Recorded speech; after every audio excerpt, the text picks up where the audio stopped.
E aí, meus investidores apimentados, essa semana promete ser muito decisiva para nós vermos o Bitcoin novamente a 28 mil dólares num curto espaço de tempo. Mas presta bem atenção, porque tem 5 coisas que você precisa saber sobre o Bitcoin nesta semana. Por quê? Vamos lá, para você que é investidor, não só o Bitcoin, mas o mercado num todo de investimento está esperando uma decisão de alta de juros lá da política monetária norte-americana, ou seja, o Fed, o Federal Reserve, porque isso é muito importante e vai afetar os mercados de forma positiva ou negativa no anúncio previsto para quarta-feira agora, dia 27. Então vamos lá, a gente sabe que o Bitcoin ele teve aí realmente alguns fechamentos bem sucedidos, porém o par mais negociado, que é o BTC barra USDT, vamos falar assim, ou USD na moeda fiduciária inclusive, ele já está bem mais cauteloso. A gente viu uma marretada ontem tentando rasgar os 23 mil dólares e hoje ele já está operando na casa de 21 mil uns quebrados de dólares. Isso é bem complexo porque o cenário não está muito bom para os investimentos, mas tem vários fatores, eu até marquei aqui certinho, porque como é um caráter extraordinário, eu não podia deixar de falar nenhum detalhe num roteiro que eu preparei para você desses 5 pontos importantes e ainda tem muitas pessoas conceituadas que eu anotei aqui que você vai entender a decisão delas aí, a visão, na verdade, delas, para que você se aprofunde ainda mais nessa parte de investimentos, porque o Federal Reserve, ele está sim se preparando para aumentar a taxa de juros para poder tentar combater a inflação. Então, enquanto vários investidores aí esperem, né, que o Bitcoin vá para faixas de maiores patamares e continue em alta, o peso do Fed realmente se mostrou claramente visível à medida que a semana já está começando, adicionando então pressão a um cenário já frágil para todos os ativos de alta volatilidade. Essa fragilidade nós temos que entender o que está aparecendo também dentro dos fundamentos da rede do Bitcoin, à medida que a atenção para os mineradores se torna real e o verdadeiro custo da mineração no mercado de baixa está vindo à tona. Muitos mineradores estão se desfazendo das suas posições. Ao mesmo tempo, também há sinais que encorajam as métricas on-chain com investidores de longo prazo e se recusa a ceder, igual uma baleia que está acumulando aí mais de 3 bilhões de dólares em Bitcoin. Uma movimentação bem sinistra, bem abrupta, até acho que é possivelmente uma baleia que está tentando dispersar o mercado, mandando de uma carteira para uma corretora e da corretora para outra carteira para ver se ela se dispersa e ninguém localiza essa possível baleia, que eu sei que muita gente fica de olho para tentar saber quem é essa gigante aí detentora de Bitcoin. Vamos começar aqui nossos 5 pontos cruciais. O primeiro dele é que o Fed vai decidir sobre o próximo aumento da taxa em mais uma semana brusca de volatilidade no mercado. A história da semana, se tudo permanecer como está, é sem dúvida sobre o aumento básico de juros do Federal Reserve lá nos Estados Unidos, que vai mexer com o mercado mundial num todo. Isso se o mercado já não estiver precificando o que está por vir. E a gente precisa ficar de olho no que, galera? Porque a tendência é que isso aumente de 75 até 100 pontos base. Se estiver dentro dessa vertente, ainda vai se segurar um pouco mais pela queda abrupta que nós estamos vendo. Se passar disso, o negócio vai ficar um pouco mais crítico, ou se vier, no caso, alguma notícia que pode impactar ainda mais. A gente sabe que a inflação nos Estados Unidos, assim como outros países, outras jurisdições, está em máximas de 40 anos. Eu mesmo tenho 38 anos, então não tenho como falar pra você, eu já vivi isso daí, entendeu? Mas o que eu já vivi na minha vida, dentro desses 38 anos, essa é a parte mais caótica que tá tendo lá nos Estados Unidos, que é um país que todo mundo ia pra lá pra ganhar grana e hoje está muito complexo, inclusive com pessoas passando fome alta, a mais extrema, vamos dizer assim, e muitos aluguéis também não sendo pagos. A galera não está, infelizmente, aguentando honrar com as suas contas. Isso é complexo não só por lá, como por aqui também está acontecendo, porque a gente tem que ficar de olho para que nada venha de surpresa. Então, assim, a semana ela vai ser bem brusca. Tem um analista líder aí de insights da Blockware, o William Clement. Ele falou que a semana pode ser de alta volatilidade, como nós já estamos acostumados, e a decisão sobre a taxa de juros, como eu falei, deve vir aí no dia 27, às 14 horas, no horário EST. Digita lá o horário EST, você vai saber que horário é o nosso aqui no Brasil, para você depois poder pesquisar. Mas primeiro, marca no seu caderninho, porque não sai do vídeo. É muito importante o que eu tenho para dizer para vocês em todos os pontos cruciais. Isso daí pode ser algo mais exorbitante se isso acontecer, mas nós estamos vivendo aí uma baixa liquidez do verão, aí também há essa falta de convicção dos compradores, fornecedores. O mercado está com medo extremo por demais. E entrando assim nos ganhos, né, que tivemos aí em menor liquidez do ano, o mercado ele está de volta, no meu ponto de vista, à sobrecompra. Só que os touros estão, na verdade, deixando rolar, tá complicado, não estão comprando, estão esperando a maioria o comportamento do mercado. Então isso é muito complexo se nós olharmos também por esse lado. Vamos ver se desse jeito possa ser que a semana seja com um comportamento um pouco mais diferente. E vamos lá, o BTC, galera, o Bitcoin e os ativos de risco subiram mais alto nos eventos do FONC este ano, apesar que depois a galera já saiu também liquidando ou precificou já antecipado, como provavelmente está acontecendo essa semana. Vamos ver como que vai ser essa entrega, porque a semana, como eu falei, já começou diferente se nós olharmos para a última semana, mesmo antes dos eventos começarem a se desenrolar. E os mercados asiáticos, por incrível que pareça, estão estáveis em comparação com o Bitcoin, galera. Então hoje de manhã, bolsa da Nikkei, várias bolsas ao redor do mundo operando no positivo e o Bitcoin tomando uma paulada grotesca. O Fed, ele não pode aumentar, para você ter ideia, muito mais as taxas sem afundar a economia, porque se eles aumentarem, a economia vai afundar muito, mas se eles não aumentarem, a economia pode ficar um pouco mais estabilizada. Então não tem como. Eles não podem aumentar muitas taxas sem afundar. Se eles aumentar, vai afundar de vez e é isso que vai ocorrer. E se isso acontecer, o Bitcoin ele vai ter dificuldades para ultrapassar os 28 mil dólares até que os dados comecem a ficar menor? Vai ter muita dificuldade para nós podermos ver ele a 28 mil dólares e depois ir buscar mais uma vez aí as altas fabulosas que ele entregava. Outro ponto muito importante, que o segundo ponto, o preço à vista que nós vemos aí nas negociações, ele não atingiu a média móvel principal. O último fechamento semanal do Bitcoin foi uma espécie de ponto intermediário para os touros, mediante vários dados que eu coletei aí junto ao TradingView, porque para quem não sabe, o TradingView é uma plataforma muito bacana aí, mas se você quer ver um gráfico mais a fundo, quando terminar meu vídeo, eu vou falar para você algo fantástico que eu garanto que você vai gostar, porque você precisa de uma ferramenta dessa para poder gerenciar o seu desempenho, tá? Então, ao gerenciar o desempenho em mais de um mês, o par aí do Bitcoin atrelado ao dólar, ele perdeu a recuperação da média móvel essencial de 200 semanas em 22.800, se nós olharmos mais a fundo. E após o fechamento, ele chegou aí por volta de 22.500 dólares e aí sim o Bitcoin começou a cair no fundo da sua última faixa de negociação, que é bem complexo, permanecendo nesse momento já abaixo dos 22 mil dólares enquanto eu gravo para você aqui. Assim como o Ethereum também está sofrendo demais, tentando sair de uma zona de alta que ele está pegando, uma vertente bem interessante. Tomara que o Ethereum se solidifique e aguente mesmo, porque nesse momento é a hora que nós investidores, você que me acompanha, tem que ter cautela e paciência. Mas vamos lá também, ó. Se nós olharmos, tá, uma atualização que já teve aí anterior também de vários indicadores, isso daí tá apontando o preço do Bitcoin também a 21.200 dólares como um potencial alvo de baixa. Isso também formando um nível de suporte e resistência dentro do gráfico diário. Porém, em 21.900 o Bitcoin ainda permanece cerca de 1.200 dólares mais alto em relação ao mesmo ponto de uma semana atrás. Então a gente tem que ficar de olho nesses pontos cruciais. Eu tô trazendo de forma fundamentalista, porque se eu for fazer a análise gráfica, a gente não vai conseguir absorver tudo aqui num curto período de tempo para você pegar muita informação. E vamos lá, ó. Em alguns outros lugares, galera, o pessoal tá com uma visão um pouco diferente, tá? Tem galera aqui realmente jogando Bitcoin a níveis de 14 mil dólares, inclusive em fundos macros, tá? Então, em linha, se nós analisarmos com os ciclos de halving anterior aí, essa ainda é uma previsão mais viável por Bitcoin bater 14 mil dólares, caso o cenário se complique perante o que nós já estamos vendo, para depois ele ir para o próximo round de uma forma mais forte e sólida. Então, nos próximos meses, a gente tem que ficar de olho, porque ele pode atingir o fundo do ciclo em qualquer região entre 14 e 21 mil dólares. Depois ele pode, então, se tudo ficar tranquilo no cenário econômico mundial, ir novamente para casa de 28 a 40 mil dólares em 2023. Então, esse ano, perante o que nós estamos passando, infelizmente, é bem caótico aí pro Bitcoin. Vamos ficar de olho para ver o que pode acontecer nos próximos capítulos disso, que está sendo uma novela para o nosso amigo Bitica, o Bitcoin. Vamos então pro terceiro ponto aqui, que é o que? Uma dificuldade de retomar aos níveis de março, o que nós estamos vendo, galera. Por quê? Um sinal aí realmente é o problema dos mineradores. Devido à fraqueza dos preços, eles podem estar começando uma reviravolta, que nós nós estamos vendo em toda a rede do Bitcoin, os mineradores realmente saindo de posição. Por quê? A dificuldade aí, medida de competição que tem entre os mineradores, que se ajusta em relação à participação, vem caindo desde o final de junho e agora está de volta a níveis não vistos desde março. Isso é muito complexo nessa parte de mineração. O ajuste, para você ter ideia, mais recente foi particularmente notável, reduzindo 5% a dificuldade total e anunciando uma mudança drástica na atividade dos mineradores.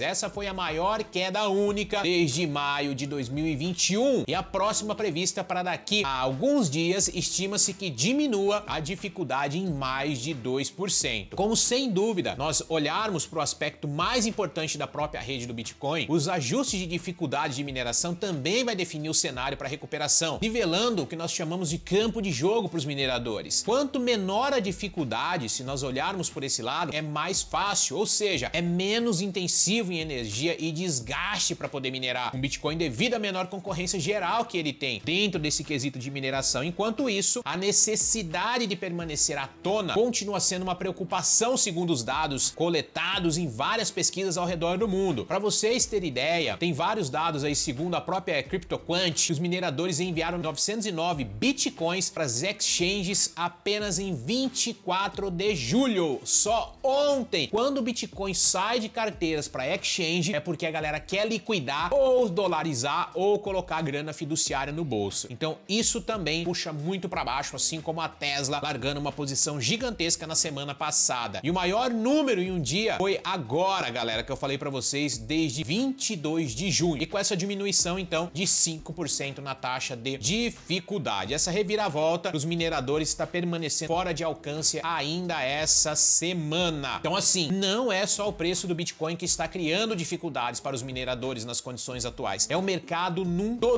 todo mesmo. Agora, vamos lá. Um ponto muito importante aqui, depois, se vocês quiserem, terminando o vídeo, coloca aqui nos comentários que eu faço explicando um pouco mais para vocês sobre a pontuação do MVRVZ.